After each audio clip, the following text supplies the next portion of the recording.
গাজীপুরের কাপাসিয়ার কৃষি ও কৃষকের উন্নয়ন নিয়ে নির্মিত হয়েছে প্রামাণ্যচিত্র কৃষি কথার প্রদর্শনী হয়েছে।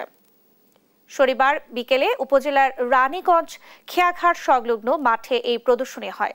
এতে ফুটে উঠেছে কৃষকের জীবনের কঠিন বাস্তবতা, চ্যালেঞ্জ, সম্ভাবনা এবং রাষ্ট্রীয় অবহেলার ছবি। তুলে ধরা হয়েছে কৃষক শুধু ফসল ফলানোর মানুষ নন এবং বরং তিনি রাষ্ট্র গঠনেরও অন্যতম কারিগর। এ সময় কৃষকরা তাদের অভিজ্ঞতা, জীবনের সংকট, সম্ভাবনা ও সংগ্রামের কথা তুলে ধরেন।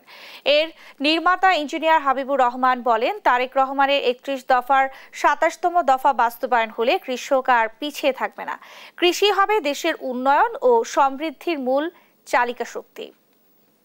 অতিথি এবং বিশেষ অতিথি কোনো সরকারি অফিসার নয়, কোনো রাজনীতিবিদ নয়, তারা হচ্ছেন আমার দেশের প্রাণ, আমার দেশের মান, যাদের রক্তে ঘামে অর্জিত হয় আমার আপনার প্রতিটি খাদ্যকণা, আমার সেই সম্মানিত কৃষক ভাইয়েরা। কৃষকরা বাঁচলেই দেশ বাঁচবে।